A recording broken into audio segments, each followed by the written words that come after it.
Welcome back to the Tan and J-Man Show. Frigid Monday night here. I am the J-Man. Sitting next to me is the Tan Man. Hopefully we can warm you people up with some of our hot takes tonight. Hope everyone's had a fantastic week since we've seen you last. How you doing tonight, T-Dog? Good intro, J-Man. That's one of your better ones.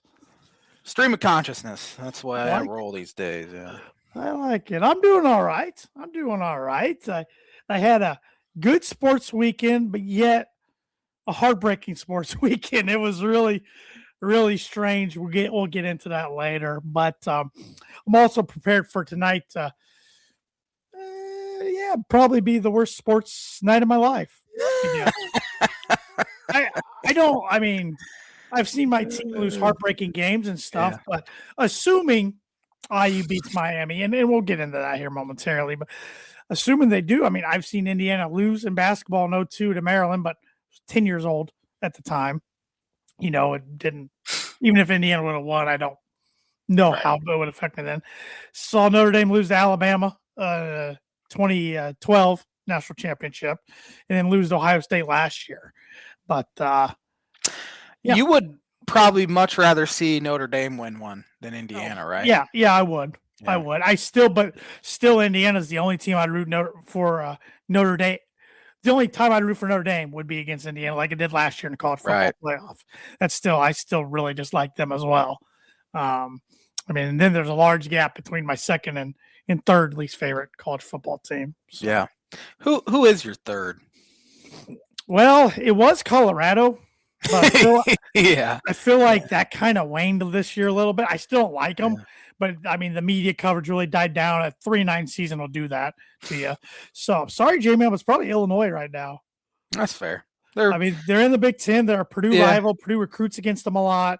Yeah, they're similar to a program that's consistently winning 8, 9, 10 games. They were like a similar tier, I would say they still probably are a similar tier. Illinois did a very good football hire with Brett Bielema to be able to win, 8 games, 3 of the last 4 years, which is just unheard of. Yeah, and they've always, it seems like, recruit against each other. Yeah. That sort of thing. So Ohio State doesn't bother me as much as it bothers other people. Michigan, a lot of the other Big Ten schools, I don't like. That's the thing that's been laughable to me lately. Like, so many people are shocked, even as a diehard Purdue fan, that I'm not rooting for Indiana tonight.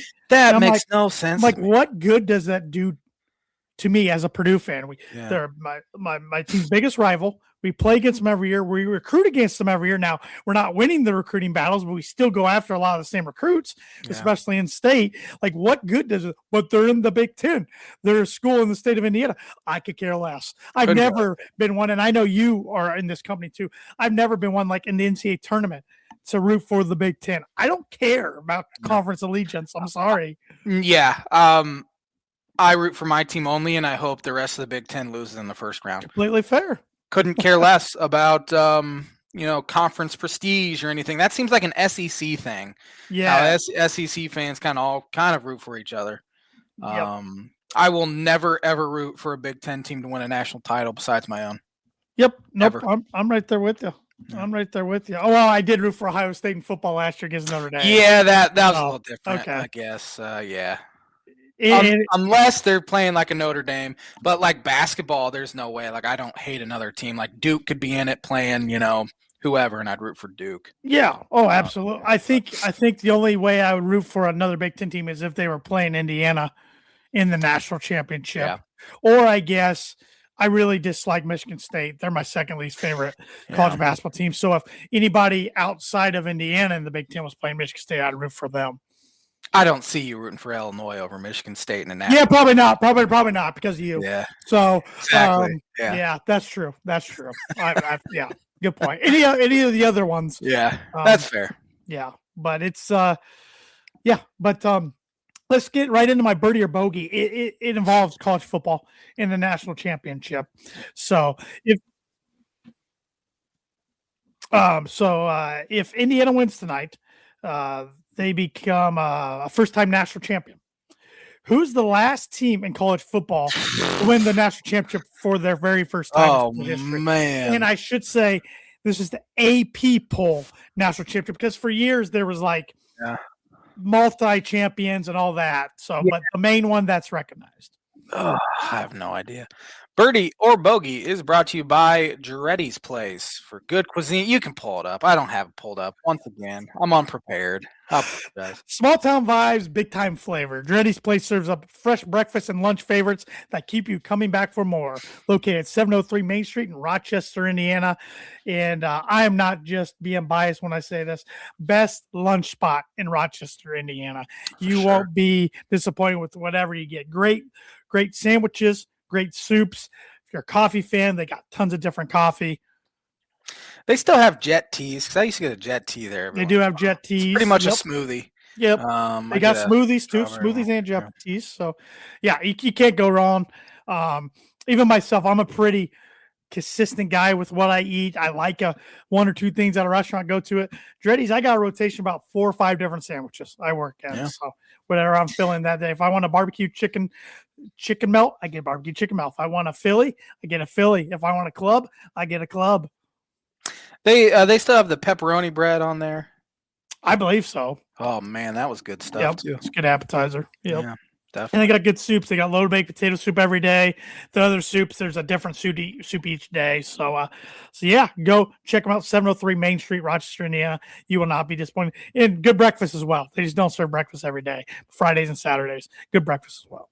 So, all right, let's keep talking about the national championship game. And I know a lot of people are going to be listening to this come tomorrow, so it'll be old news.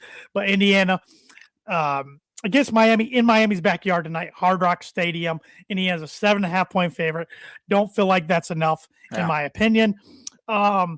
I still do think I do think Miami has a shot. I mean, of course they have a shot. It's a football game. It's a national championship. I think a lot of people are not giving them a chance, which could be a little dangerous territory. But I think to have a chance, and this sounds really dumb, Miami's got to get out to like a 10-0 lead. Yeah. And put Indiana in a position they haven't been put in all year long.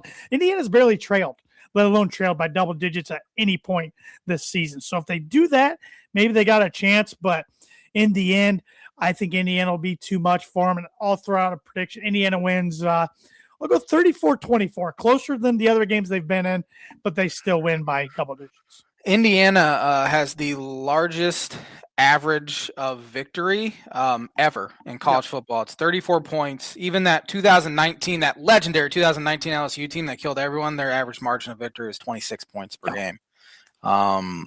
So this is one of the greatest teams ever. Can you believe that? No. That we're saying that? No. My heart or my head 1000% thinks Indiana's going to win this thing by 21 plus because that's what they've been doing all year. Yeah. And in the playoff, the 2 games they played, they've just murdered their opponents. Yeah. But this will be the J-Man's Book It prediction of the week. I'm going with my Canes in this one. I think I'll even throw a score prediction. I think Indiana wins by 51-20. I think the final score of this one, and Indiana wins. But just for the sake of being different, give me the Canes. 27-24, last second field goal. Carson Beck leads another game-winning drive. I will say Carson Beck gets a lot of flack, but the dude's only lost 5 college games. Yeah, he is a winner. He does make plays. He just makes a lot of stupid decisions too. Yeah. I think it's just transferring from Georgia to Miami, NIL deal, dating one of those twins at one time. Mm-hmm. There's just a lot of things you can make fun of. But at the end of the day, he's a pretty darn good quarterback. Yeah. And I think it will help a little bit that Miami's playing at home. I think the crowd is going to be 50-50. If not 60-40 Indiana. Yeah, I would say probably more Indiana fans. But the fact they get to sleep in their own beds, they get to have the locker room, they'd be very familiar with their surroundings. Right. At the same time, could see them come out tight because they are at home. Right. And I've said this forever that I'd almost rather play on the road sometimes in the playoffs just because sometimes the home team comes out tight. Right.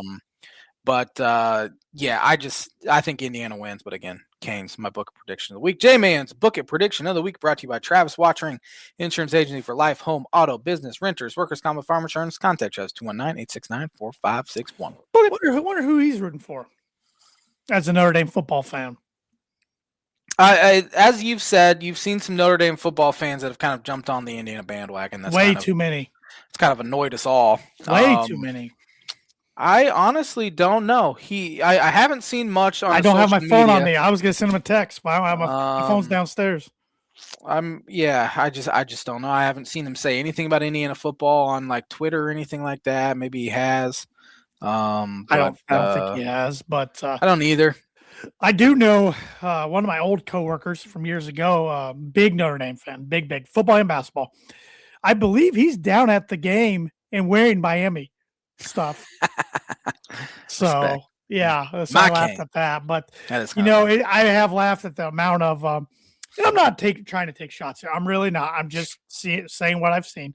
I'm laughing at the amount of people I know that went to IU. So hey, more power to them. Rooting for IU, absolutely. But like, I would usually go to a half of a football game every year. I went to one football game a year. It's more of like they can't believe they're here type thing.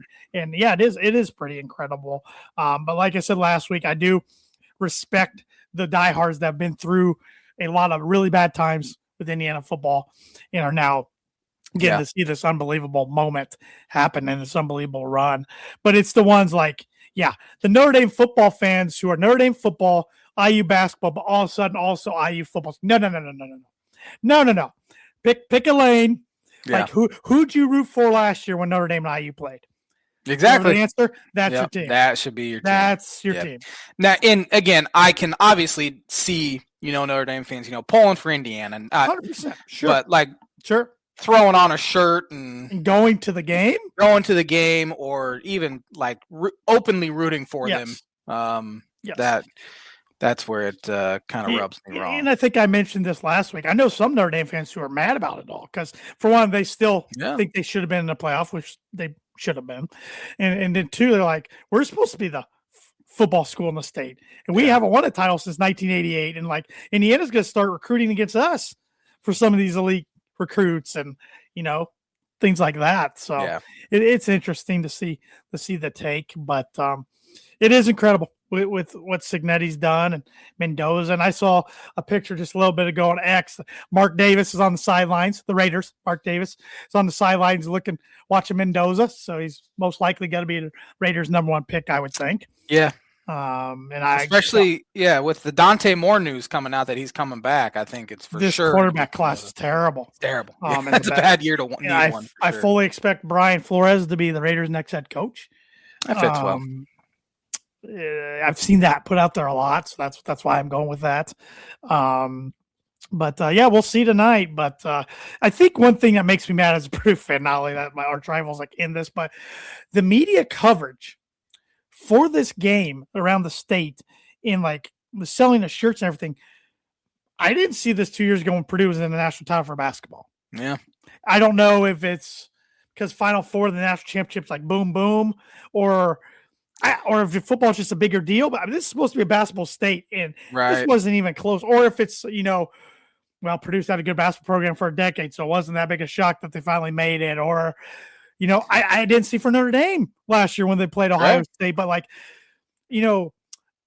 schools in the state, J-Man, for the Peach Bowl on that Friday night, basketball games were moving up an hour so they didn't have to miss kickoff for the Indiana game.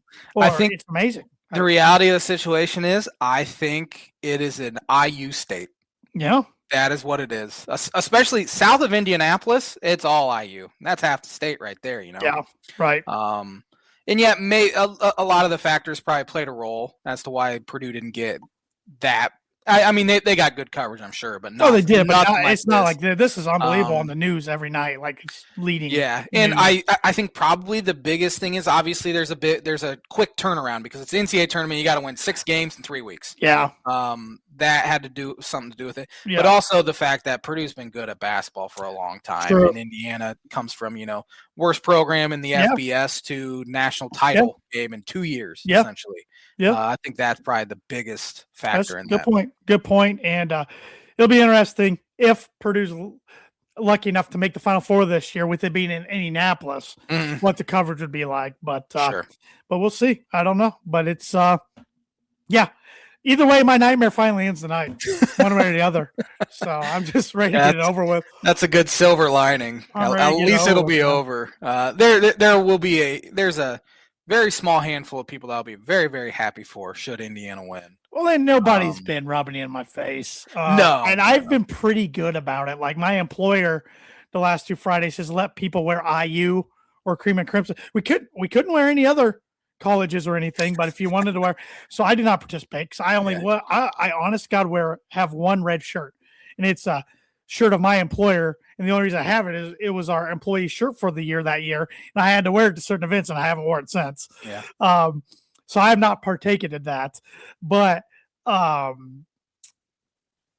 you know, I've had emails like typed up and then I've deleted it. Like, hope if Purdue makes it, like, you do the same in April or whatever. But I'm like, no, because I do believe in karma, and like I'm trying to behave as well as I can, but you know, it has got under my skin quite a bit. But I'm trying to be nice about it.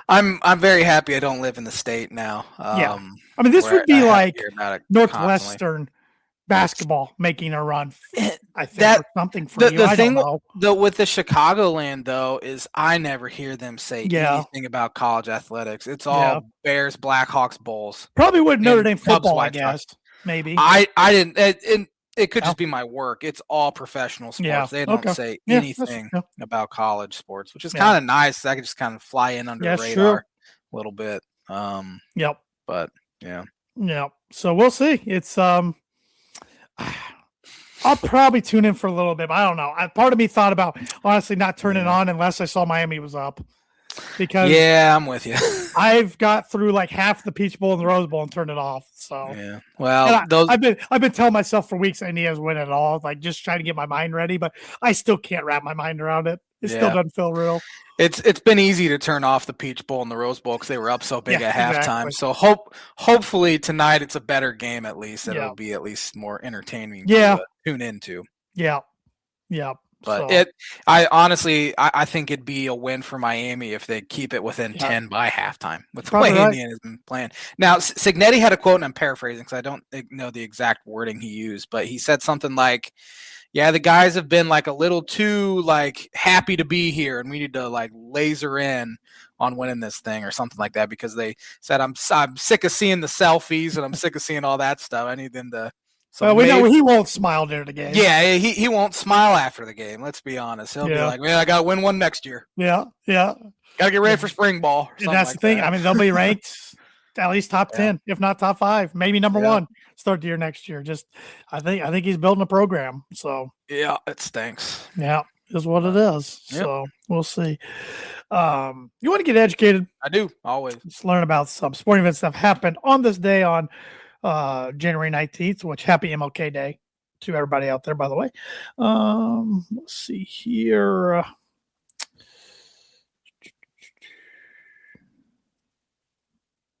On this day in 1934, the MLB commissioner, Kennesaw Mountain Landis, what a name, denied Julius Joe Jackson's appeal for reinstatement into baseball after being banned after the 1919 Black Sox World Series. Yeah, that's a rough one because he hit over 300 in that series. And they banned them all for life. On this day, 1952, the NFL purchased struggling football franchise, the New York Yanks, from owner Ted Collins, moved the club to Dallas, Texas. Also on this day, 1952, the PGA approved allowing African-American participants. Ah, nice. Let's see.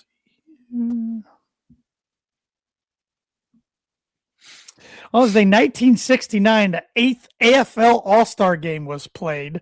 The Western Division beat the Eastern Division 38-25. Can you name me? There's 2 MVPs. Can you name me one of the MVPs? What year was that? 1969. AFL? Yeah, it says AFL. What teams were even in the AFL in 69? Well, I'll give you the teams both these guys played for. One played for the Chiefs, one played for the Oilers. Chiefs, was that Lenny Dawson? Was Lynn Dawson. Yep. Oilers. I'll even give you the position. He was a linebacker for the Oilers. Oh, I have no idea then. George Webster. Yeah. Yeah.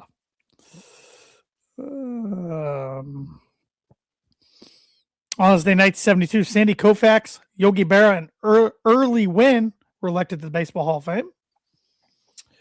On this day, 1974, Notre Dame beat UCLA 71-70 in South Bend, Indiana to end the Bruins' NCAA record 88-game basketball win streak. That's incredible. That's we'll never see that again. No. On this day, 1977, Ernie Banks elected to the Baseball Hall of Fame. Mr. Cub. On this day, 1989, U.S. President Ronald Reagan pardoned New York Yankee owner George Steinbrenner for supplying illegal funds for Nixon's re-election campaign. On this day in 2000, Michael Jordan returned to the NBA, joining the Washington Wizards as part owner and president of basketball operations. Did he play the rest of that year too? No, he played the next year, or was he? I think it was 02. I think 02, 03, if I remember correctly, or 03, 04, something. On this day, 2002, the Tuck Rule game took place in the AFC Divisional Playoffs. With under 2 minutes to play, New England Patriots trailed the Oakland Raiders 13-10 in a driving snowstorm when Tom Brady fumbled and was ruled incomplete. Patriots win 16-13 in overtime. Really glad they got rid of that one. Yeah. On this day in 2003, who won the AFC Championship and the NFC Championship? 2003. That would have been 2003. Was that the Raiders-Bucks? Raiders-Bucks. The Raiders beat the Titans 41-24, and the Bucks beat the Eagles 27-10. The year screwed me up because the season happens in 2022. Exactly. And Yep. On this day in 2013, Lance Armstrong admitted to doping in all 7 of his Tour de France victories. Loser. Also on this day in 2013, the 2012-13 NHL season began after a 119-day lockout. Who won the AFC Championship and NFC Championship on this day in 2014? 2014, that would have been 14, so that would have been the 2013. That would have been Seahawks-Broncos. Yes, the Broncos beat the Patriots 26-16. Seahawks beat the Niners 23-17. Your boy got his nose broke that night in the barn. You had it coming, let's be honest. I did not. I did nothing wrong that night, honest to God. And on this day, 2020, who won the AFC Championship and the NFC Championship? 2020, so that was the 2019 season. 2020, who played in the Super Bowl? Right before the pandemic. Yeah, 2020. Oh, was that that was no, Flores. That was the 2019 Super Bowl, was the Eagles or Rams Patriots. 2020 States Patriots would have been. Why am I struggling with this one? 2020. Chiefs probably won an AFC, right? They beat the Titans 35-24. Remember that. Titans got up early. Yeah. Who did the Chiefs? Niners? Niners beat the Packers 37-20. And then the Chiefs beat the Niners, of course. So Niners choked that one away. Yes, they did. And that is the On This Day segment brought to you by Blue River Digital. Blue River Digital is a full-service smart marketing agency. They help businesses simplify marketing and grow with intention. Their focus is on systems, strategy, and long-term results, not hype or one-off tactics. They offer digital marketing, website development, graphic design, printing and direct mail, signage and vehicle graphics, corporate apparel, promotional items, and AI and automations. They work with small, medium, and large businesses spanning across the United States with a strong presence in northern Indiana. Contact them today at 260-248-2749 to see how they can help you with your digital marketing needs. All right. J-Man, this has been a heck of a playoffs, in my opinion. I mean, we've seen great good games every round. We've seen close games. Heck, this past weekend, we saw 2 overtime games. Yeah. The Denver Broncos beat the Buffalo Bills 33-30 in overtime, and the Los Angeles Rams beat the Chicago Bears, 20-17? Yeah, 27. In overtime last night. The other 2 games saw the Seahawks whoop on the Niners 41 yeah, they're pretty good. And then the Patriots defeated the Texans by, I don't remember what the score was. I don't remember either. 26-16 or something. Yeah, something. After C.J. Stroud gave the ball away 4 times. Yeah. If he just takes care of the ball, the Texans probably win that game. But overall thoughts going into the conference championship now that we're down to 4 teams left. Yeah, the games of the weekend were obviously the Bills Broncos and Bears Rams, two fantastic games. And Josh Allen's a loser. I've said it all weekend. He's a loser, man. This was his opportunity. He turned it over 4 times himself. Now, the final one wasn't really his fault. And again, they could have reviewed that 100 times. I think they're giving Denver an interception every single time because there's no clear evidence that Cook's ever had possession of that thing. So I think the call on the field would have stood regardless of what it was. Unbelievable play. The dumbest turnover maybe in his entire life was the one right before halftime, and that's what cost him the game, was that one. Because Prater, if the game would have played out the same, Prater would have had the 50-yarder to win it, not tie it at the end of the game. I understand trying to make a play, but there's 5 seconds left before half, man. Just take a knee. Get to half. You're down 7. Who cares? And then you find yourself down 10. You knew Bills were going to fight back. Yep. I knew that was going to happen. And then Bo Nix does nothing second and third quarter. And then fourth quarter comes and he turns it on. It's unbelievable. And then, it sucks the way his season ended, honestly. Gut-wrenching, man. It really is. On a dumb play call for one. Yeah, it was a dumb play call. Yeah. Nix is not that kind of guy. Josh Allen, for sure. You do a quarterback, designed run with him. Nix, I know he uses his legs very well. Yeah. He's small though compared to he's Josh a smart Allen. runner. I don't know if Sean was trying to catch him with like an element of surprise. I don't know what his thinking was, but it looked like a routine play, a routine tackle. There was a little weird jump movement, but just planted wrong and broke a bone in his ankle. 3rd time he's fractured his ankle. Really? Once in high school, once at Auburn. Because Sean Payton joked with them post game when he made the announcement saying, well, if I knew you would fracture your ankle twice, I wouldn't have drafted you. He was joking, trying to lighten the mood a little bit. But after rewatching it, you can definitely tell he's limping. Oh yeah, he was hurting. He was hurting. I couldn't tell at all when it happened. No, originally. and it's amazing to now know he stood in the pocket the very next play and threw a dime, which ended up being pass interference. And then of course took the knee. You could definitely see him limping after the knee. Yeah. And after the game, he was grimacing. He was meeting with Tracy Wolfson on the I guess you couldn't see it on camera, but I guess he had his weight off his foot there. And she even asked him off camera, you all right? Like your knee? He goes, I'm fine. And she kind of mentioned, like, why are you not happy? He goes, just emotional game. He knew. Yeah. And I believe they said if the game would have continued, if the kick would have been blocked or if Lutz would have missed it, and then the Bills got the ball back, and then the Broncos would have got the ball back if the Bills didn't score, I think Stidham would have been coming in. I don't think he could have kept going. Yeah. It was just adrenaline running. He played a couple more plays, but just gut-wrenching for the dude. I mean, you hate it with second to last real play of the game. It happens the way it did. I mean, he's led his team to an AFC championship. He deserves to be out there to be playing. Doesn't get a chance to.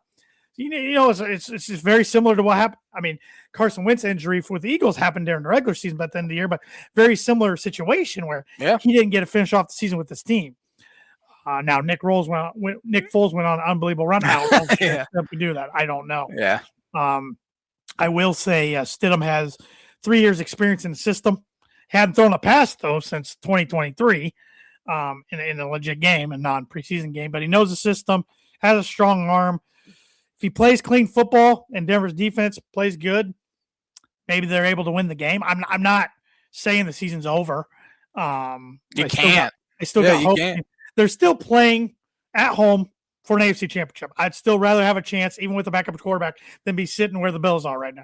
Oh, for sure. You know what I'm saying? But, I was looking forward to a Bo Nix, Drake May matchup, which could potentially be a nice young rivalry for the AFC and NFL. And we're going to have to wait for the matchup next year in the regular season to get that.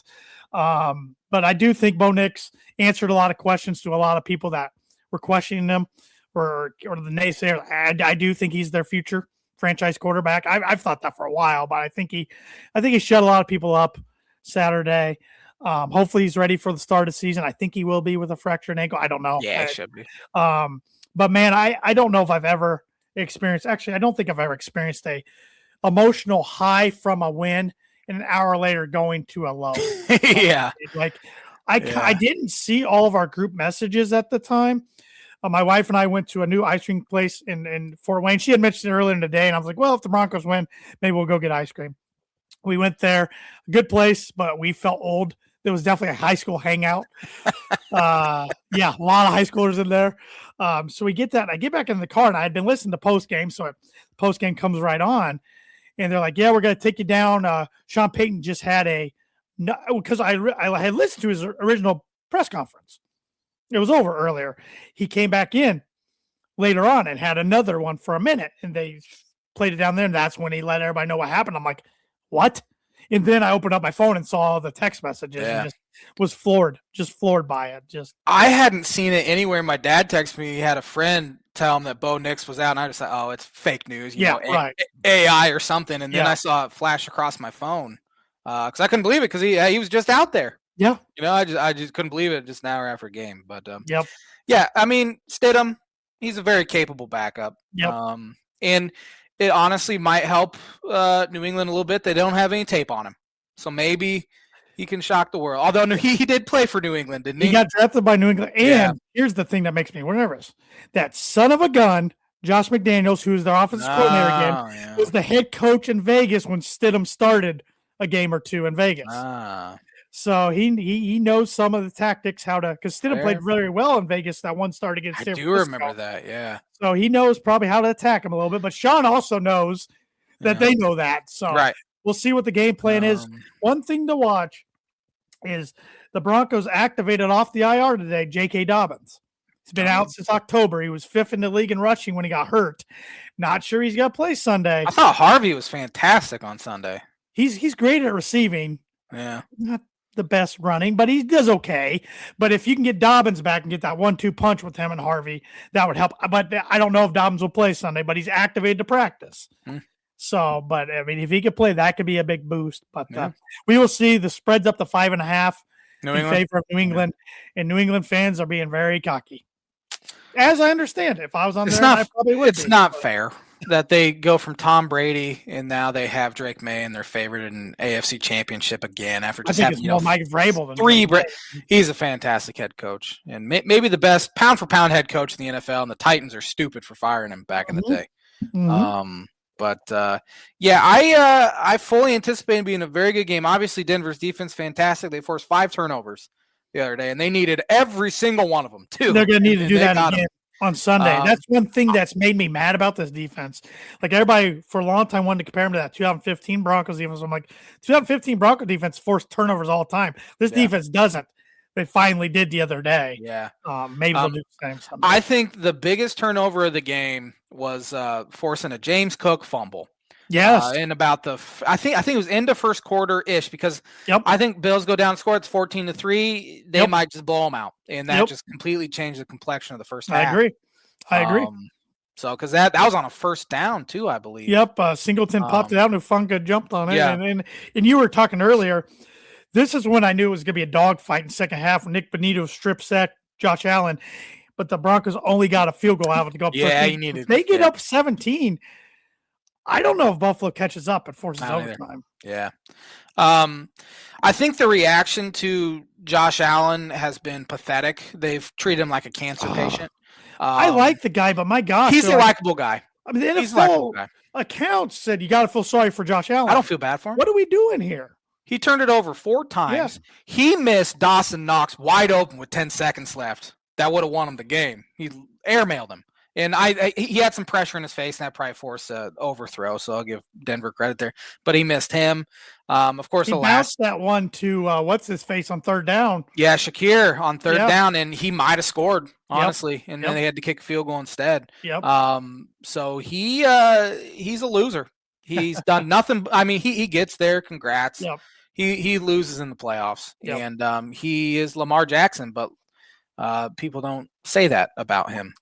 And they fired Sean McDermott today. Fired Sean McDermott, which I think was colossally stupid because I don't think it was a coach issue. I think it was a roster issue. And the GM should get better. No, they're going to go get Josh Allen's buddy, whether it be Joe Brady, Brian Dable, or even the Broncos quarterback coach Davis Webb, who he's tight with. Those are the three guys. They're one of those three guys, and they're not an upgrade over what they had. No, McDermott took over a dumpster fire of a franchise. Hadn't made the playoffs in 20 years. He goes 98-50, wins 8 playoff games, and he never got to a Super Bowl. He did run into Mahomes, and this was probably his best shot, even though he had to go on the road both games. All 3 games he would have had to go on the road. But this it was his best shot with no Mahomes in there. No Jackson, no Burrow.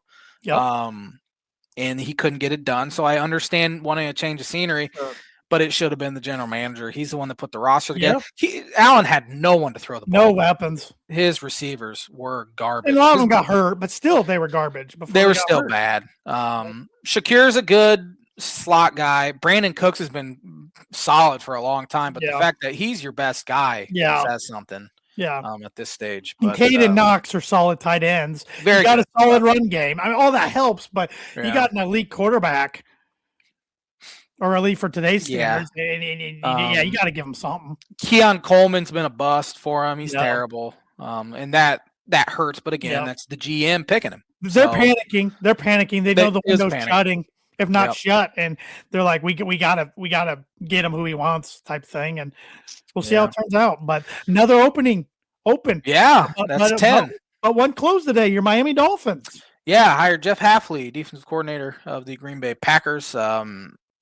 Cool. Saw his name thrown out there a lot. So yeah, he was a finalist for the Titans job and I think the Raiders, and he also interviewed with Pittsburgh. So he was a hot commodity. I know a lot of people Dolphins fans are upset about it, which probably tells me it's a pretty good hire because Dolphins are a dumb group. So I'm very okay with it. I didn't really care who they hired. I do like the fact that he has led a program in Boston College and left on his own from BC. He had him bowl eligible 3 of 4 years. He was there during COVID and NIL and transfer portal. So the fact that he was able to be competitive at a job that hasn't been very good for a long time says something. And they loved him in Green Bay as well. So we'll see how it goes. But that is actually, before we get any further, it's going to lead me to my pick 6. Blind rankings. Why do I keep doing that, man?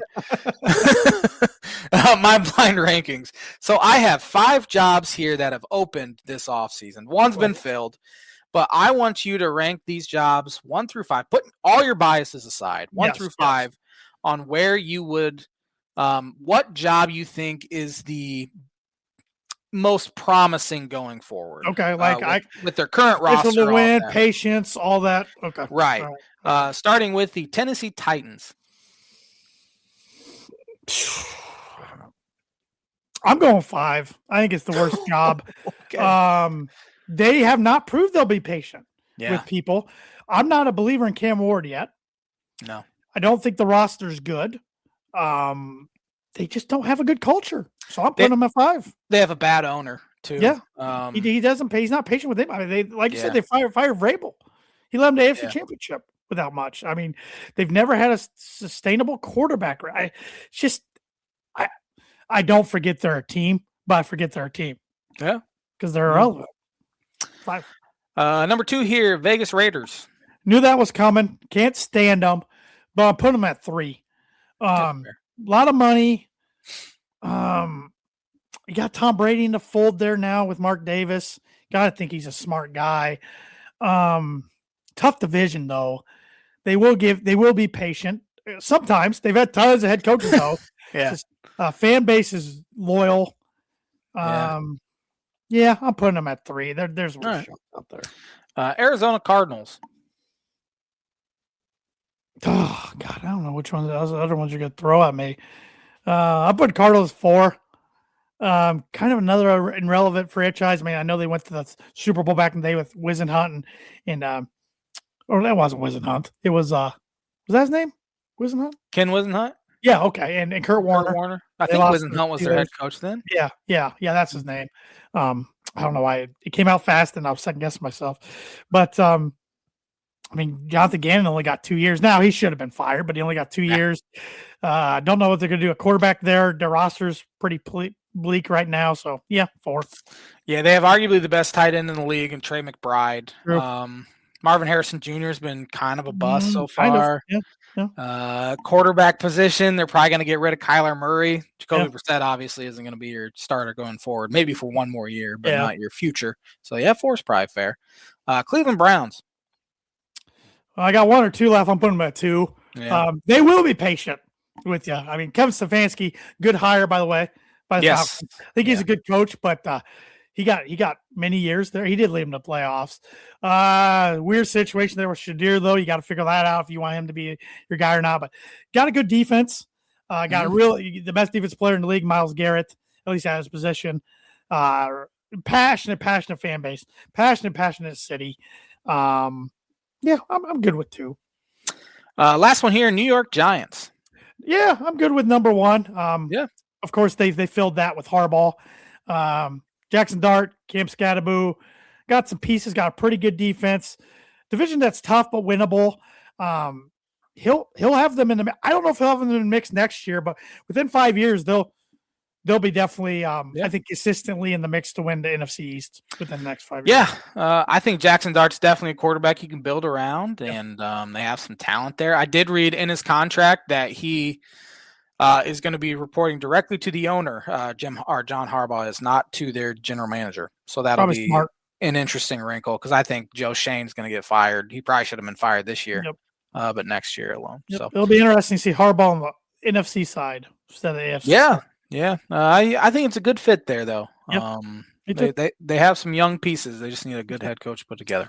And that is the Blind Rankings brought to you by Proforma Print 2 Promo Group. If you're looking for a trustworthy, dependable resource for next trade show, company picnic, or sales meeting in 2026, Proforma Print 2 Promo Group is over 50 years combined experience in promotional products and commercial print. They strive for fast and efficient response to all your print needs, so you can look no further. Let them be your one-source print and promotional company today by giving Barbara Van Weinberg a call at 574-210-3815. We didn't talk about the NFC matchup at all. No, we didn't. Seattle hosting the Rams. Yeah. 3rd time this year. The first 2 times were really good matchups. Division rivals know each other real well.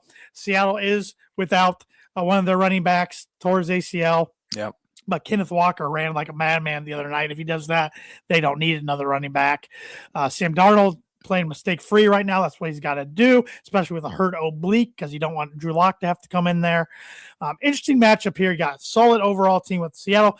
Hot offense with the Rams, who are road warriors right now, going to a place they're familiar with. I don't have my phone up here with me. I believe Seattle's a favorite, but the line's pretty close. Real quick. Who do you like in that one? Then we'll pick the AFC game. Man, I have a hard time not picking the Rams. Yeah. But I'm gonna pick Seattle. I think they're a more well-balanced team. That defense is arguably the best in the league. It is fantastic. Darnold, as I said, playing mistake-free football. Mike McDonald's fantastic head coach, and their GM's done a great job too. I mean, trading for Rashid Shaheed, and he runs back the opening kickoff for a touchdown. That video somebody took from their apartment was awesome. Incredible. Seahawks are 2.5-point favorites. Okay. That is the later game on Sunday. I'm going to take Seattle. That place is going to be absolutely a madhouse there, especially against a division rival. I was taking whoever you didn't take. All right. So I'm taking the Rams. I think Matthew Stafford gets back to another Super Bowl, and we got to start having serious conversation where he ranks amongst the all-time greats. Yeah. If he wins the second, I mean, he's got to be close to top 10. If borderline, yep. I think he's definitely top 20, probably top 15. Yeah. He's good. That offense just has a lot of weapons. That they're just a well-oiled machine. Defense is pretty good too. Not tons of stars on it, but pretty good defense. Impressive win over. When the Bears forced overtime, I thought the Bears were winning it. I did too. Caleb Williams, man, he's clutch in the fourth quarter as well. He'll also make some errant throws. Yeah, him and Knicks are a pretty good comparison because they're very similar in that aspect. Very clutch. I think the Bears have a bright future. Tough division, but I think they'll be back. I do too. The one thing that would give me pause is they did get to play a 4th place schedule this past season. They're in a very bad cap space heading into the offseason. So it'll be interesting to see how they are next year. So I am taking the Rams. On the AFC, who are you picking? If Bo Nix was playing, I would have taken Denver. But the fact he's not in the unknown, I do have to go with New England. Sure. And I know that probably pains you as a Dolphin fan and just as a sports fan who, okay, New England's been out of it for a couple of years, but still, we've seen them win 7 stinking Super Bowls. Yeah. I will be going for the NFC regardless of who wins the AFC game. Yeah. And if I'll be going for the NFC if the Patriots do beat the Broncos, but my pick has changed the last 48 hours. I'm taking the Broncos in a close one. Right. I just keep telling myself if Stidham can play clean and the defense play well and get turnovers, they can win this game. I honestly think they'll get beat. If they do make the Super Bowl, they'll get beat by either the Rams or the Seahawks. But I just getting there would be incredible. Getting there, the home field, I just think is going to be the difference. The Patriots are 0-4 all time in the postseason in Denver. 3 of those with Tom Brady. Yeah. Drake May's fantastic, but he's probably never played in an environment like this. He turned it over a few times the other day too. So put the ball on the ground a lot yesterday. 3-1 pick, but had some fumbling issues. Some of that could have been caused by the elements. I think Sean Payton's up for the task as a head coach. He's probably actually kind of hyped about let's see what I can do with my playbook and with Stidham. I think Vance Joseph will have that defense ready. Hey guys, we can go win this game. They'll rally around to try to win it for both. So probably more homer pick than me. But even if the Patriots win, I think it's a close game. I don't think the Broncos are blown out. I completely agree with you. There's a high probability of a rematch of a Super Bowl over the past, 12 seasons, unless it's Denver and LA. Right. But I mean, that's the only one. Yeah, Denver, Seattle has played just 12 years ago or whatever it was. Patriots, Rams played recently. Patriots, Seahawks played in a classic one. Yep. So we've seen these matchups, and we're very glad it's not the Chiefs. I'm very glad it's not the Chiefs. I'm sure the entire world is glad it's not the Chiefs, so. Except the Swifties. So and Chiefs fans. But one more thing I want to say before we move on, because I know we got a few more things we got to hit on, but it's pretty incredible. Sean Payton's led a team to the AFC Championship game when the most expensive player on his roster is Russell Wilson at $32 million. Yeah, and that comes off the books this year. he finally got a pass interference call he'd been dying for. Yes. So, yep. All right. We need to do our next 5 bold predictions for our list of 26 bold predictions for 2026. We're 15 in, and I'm struggling. It's getting tough. We got 11 more to do. So it's getting tough. What's your first one? My first one is Purdue and Purdue Fort Wayne will both make the NCAA tournament. They'll be the only 2 schools from Indiana to make it. I like it. Purdue Fort Wayne's actually 3rd right now on the horizon behind Rice State and Oakland, but they're not too far record-wise out of it. So, yeah, why not? Dodgers 3-peat. Signed Kyle Tucker to a 4-year, $240 million deal. And it looks like they're have a good shot to trade for Freddie Peralta too to add to that ridiculous rotation. So tired of it. They'll coast through the regular season, win 110 games, and win another one. Sick of it, man. It's not good for bringing new fans into baseball. Yeah, but it's been boring, man. Blue Jays had such a good opportunity. Yeah, they did. Out, and they couldn't do it. My second one, 2026, will be Kurt Ferentz's last season at Iowa. I could definitely see that. That's a good one. I like it. Another Dodgers one here. Shohei does not win the most valuable player this year. I think that would be an upset if he doesn't win it. Yeah. I have no idea who had that last year as one of yours. Maybe. Yeah.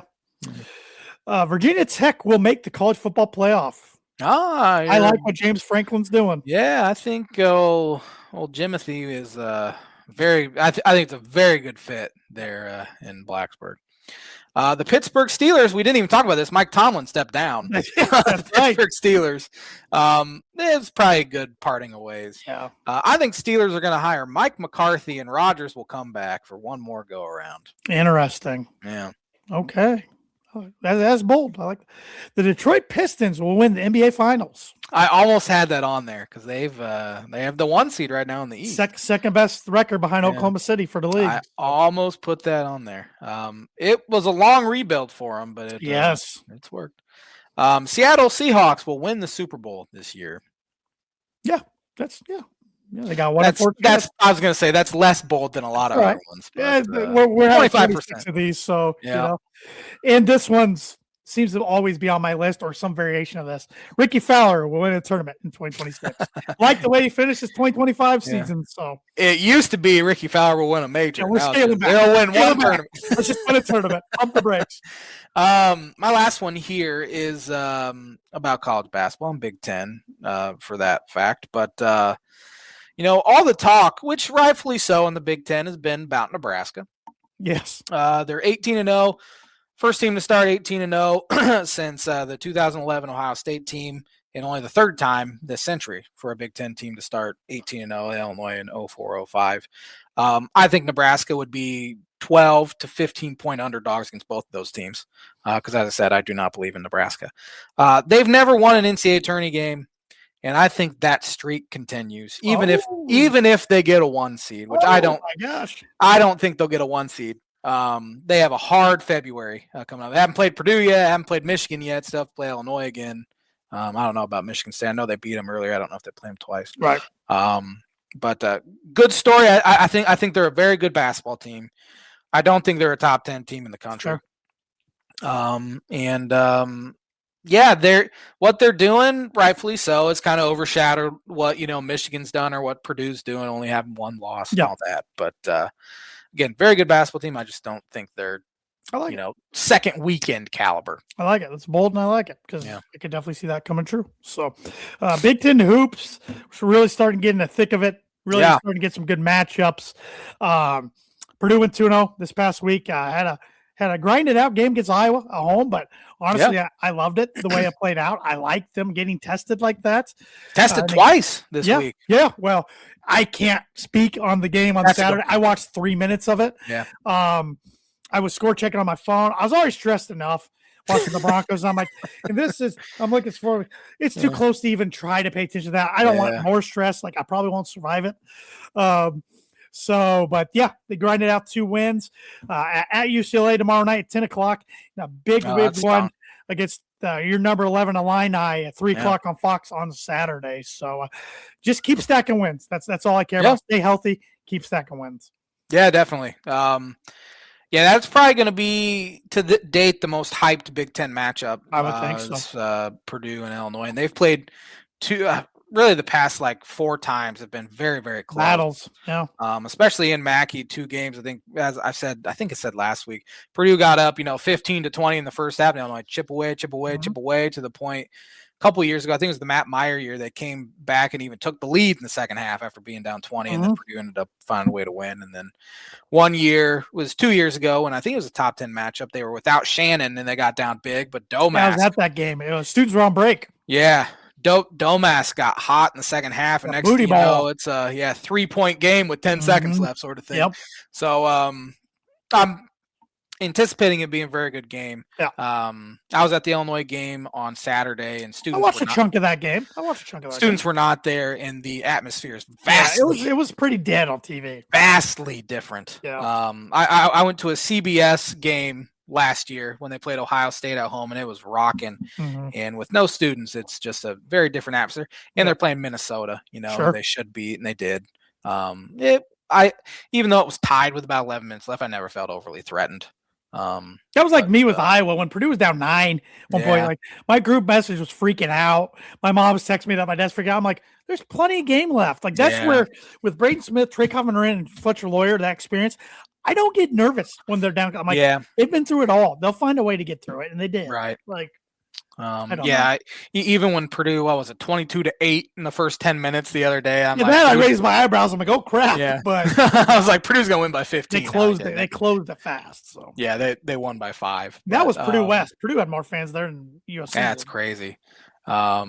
It's I anticipate it being a very good game. I don't think Illinois has a shot to go in there and win, especially. Oh, they absolutely have a shot. Yeah, I'll give them a shot. I do not anticipate a win. Fair. Purdue, when they play, another top 15 team, that Mackey Arena is just at an even different level than it is when they play, a good Iowa team at home. True. That sort of thing. And I don't I'm hoping they can keep it under 10.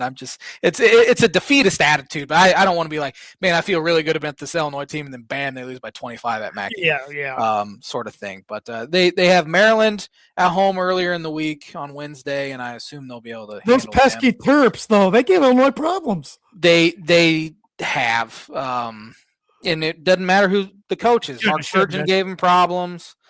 Kevin Willard gave them problems. Shouldn't matter this year, you wouldn't think, but you kind of worry about them looking ahead a little bit. But at the same time, they have a bunch of veterans. Like, I don't think Kylan Boswell will let that happen, or any of those guys. Every time I do watch Illinois, like I watched a little of that Northwestern game, when they get tight, he takes over. Like, he makes big plays. He takes over defensively, what he does. I mean, he shut Cade Tyson's water off the other day, and he's 6 inches shorter. He guarded Nick Martinelli the entire time and really held him in check. Martinelli got his. He got 22. That's what he does. But... And that's what he does, but it took him a bunch of shots, and they really didn't even give him the ball that much because of it. So him versus Braden Smith will be pretty fun on Saturday. Yeah, I don't have my phone up here with me. It's charging downstairs. I feel naked without it, so I was just gonna look through the games this week. Yeah, I can whip through the games here real quick before we go. There's not another segment we need to do. It feels like I'm missing something this week. All right, cool. Just wrap up the birdie. No games tonight. Obviously, you have the national championship game. Yeah. We have I mean, Purdue played Minnesota early in the year and they blew them out, but it was pretty close for a half. They're much better under Nico Medved than they were. Under Ben Johnson. But Minnesota plays at Ohio State tomorrow night. I guess I'll take Ohio State because it's at Ohio State, but it'll be tight. Ohio State 7.5-point favorites. Good win against UCLA 2 days ago for them. But give me Ohio State. Indiana in desperate need of a win. It's probably not going to get it. They travel to Michigan. If they're not shooting well, they're not a good basketball team. Yeah. And their fans don't, rightfully so right now, seem to care too much. So they're leaking though, 3 in a row, and it's probably soon to be 4. And they've been getting blown out too. I mean, they gave up. Guess who they host next Tuesday? Their first home game after the probably win the national championship. Was it Purdue? Yeah, 9:00 next season. That'll be fun. Great. Indiana gave up 28-0 run to Michigan State or something like that the other night. It was 51-51, and then it was just a whooping. Yeah, it was. Give me Michigan big. Rutgers at Iowa. Iowa, they look good against IU. Iowa's much tougher under McCollum than they are under Fran, for sure. I miss Fran. I do too. Michigan State at Oregon. Michigan State. Give me Michigan State. Purdue at UCLA. Purdue. I think it will still be a close game, but it's more comfortable margin than it was USC. I agree. Purdue. Purdue will cover. They're only 5.5-point favorites. 8 to 10. 10 to 12 is what I was thinking. All right. Maryland at Illinois. Wednesday. Illinois, pretty easily. Yeah, give me Illinois. Washington at Nebraska. Nebraska. Give me Nebraska. Northwestern at USC. USC, I guess. Give me USC. Thursday night, we have one game. Wisconsin at Penn State. Wisconsin. Yeah, give me Wisconsin. Penn State got murdered yesterday. Friday night, Indiana at Rutgers. That'd be a massive one for Indiana. They can't lose that one. I think they get that one. If they lose that, oh my gosh. That'd be 5 Rutgers has been tougher at home. They did beat a bad Oregon team, a bad Northwestern, but they still won. Give me Indiana, though. Ohio State at Michigan. Michigan. Give me Michigan. Nebraska at Minnesota. Trap game. I think Nebraska, but it wouldn't shock me. That would be an upset. It wouldn't shock me. Give me Nebraska as well. Maryland at Michigan State. Sparty. Yeah, give me Michigan State. Illinois at Purdue. I will take the Boilers in a dogfight. I will take Purdue as well. Northwestern at UCLA. UCLA. Give me UCLA. Oregon at Washington. You going to be watching that the same time that Denver plays? No. I feel like I'm picking all home teams, so give me Oregon on the road. Give me Washington. I think they're an okay team. Yeah. USC at Wisconsin. Wisconsin. Give me Wisconsin. That'll do it for games this week. Right. Birdie or bogey, Indiana's got a chance tonight to beat Miami and win their first national championship. Who is the last program to win their first national championship? You could give me the year, and I probably wouldn't even know. I'm not doing that because I know the year off the top of my head, and I'm afraid you would know it somehow. Florida in 2000 whatever? I have no idea. It is Florida. Are you kidding? Way off with the year. Oh, shoot. 1996. 1996. Okay. God dang. Get a birdie. Danny Warfel, Heisman Trophy quarterback with Spurrier. Oh, 96 man. was the last time. First-year champion. Okay. I didn't know they won in the 90s. I thought they did, but I'm like, Florida in 2008 or whatever. I thought I had you the whole time. Man. I guessed Auburn when I looked it up. I was thinking Auburn they too. Won one back in the day. So. Okay, because I remember they were a duo national title with I think it was USC. Because there was one year there was the stupid BCS. They don't. That doesn't count. The list says USC, but they did beat Oregon in 2010. Yeah, that too. I remember that. But good pull. I got lucky with that one. You should have had me. You should have had me say the year too. That's getting too hard. Yeah. I'm not my father, who gives you the hardest one in the history of Tan and J-Man show to start the year. So, thanks for watching the Tan and J-Man show. We'll be back at it with another episode. Have a fantastic week, everybody.